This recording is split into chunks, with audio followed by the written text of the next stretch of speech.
À Dieu a été la gloire, l'honneur et la louange ce dimanche à l'église évangélique de la délivrance et du salut en Christ de Vedoko. L'assemblée s'est retrouvée dans une ambiance chaleureuse qui a porté les fidèles vers une adoration intense, empreinte de foi et de reconnaissance.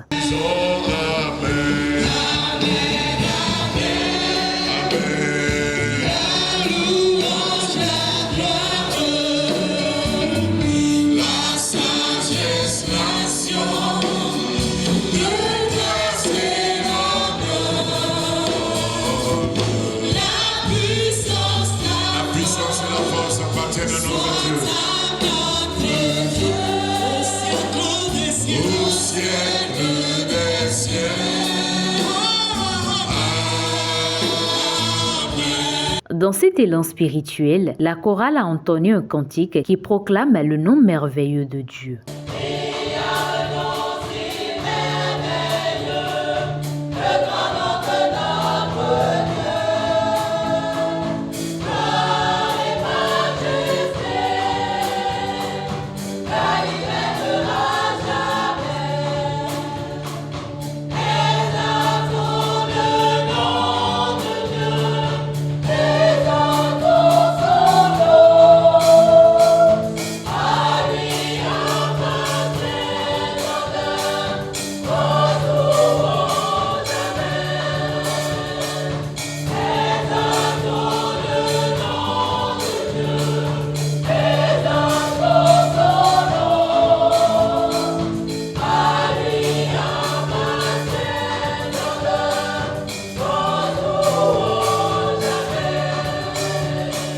Le message du jour a ensuite rappelé que la véritable vie chrétienne se manifeste dans l'amour, le partage et le soutien apporté à ceux qui en ont besoin. Qu'est-ce que vous voulez faire?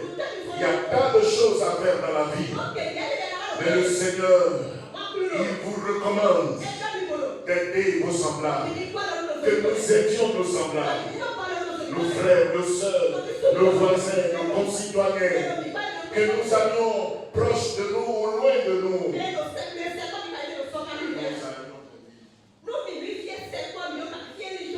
Allons-y pour aider les autres. Plusieurs, quand ils vous voient faire ce genre de choses, ils vont penser que vous êtes comme eux, omnibulés par le gain, que c'est le gain qui vous amène à faire ce que vous faites. Quelqu'un cherchait Jésus et il parcourait les villes et les villages.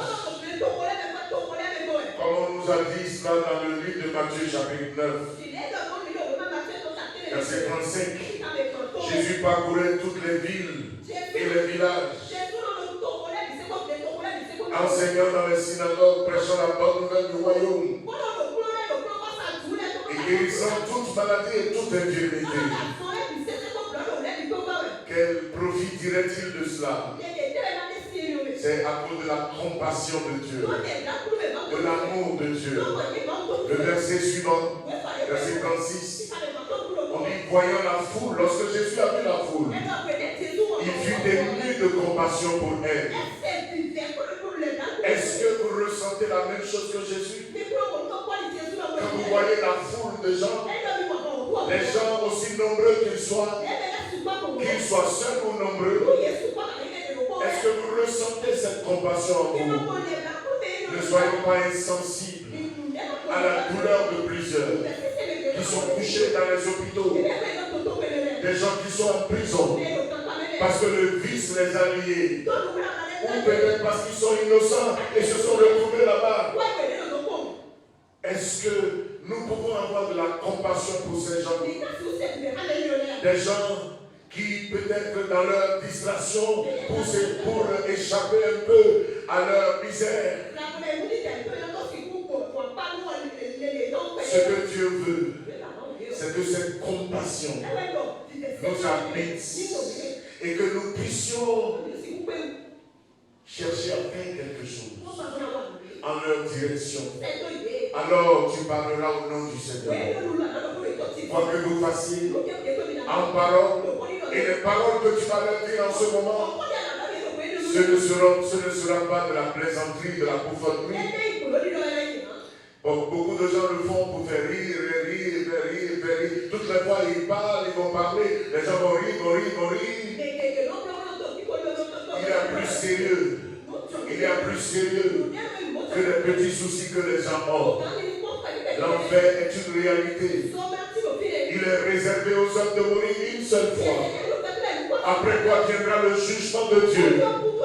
Si nous comprenons cela, et que les gens n'ont pas cru en Jésus, que Dieu a envoyé pour verser son sang, afin de laver leurs péchés, pourquoi ne devons-nous pas le leur dire, par compassion pour eux?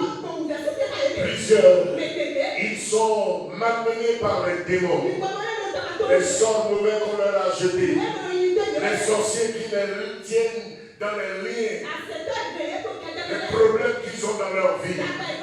Jésus leur dit, venez à moi, vous tous qui êtes fatigués et chargés, et je vous donnerai du repos. Ainsi s'est achevé le culte dans une atmosphère de communion fraternelle.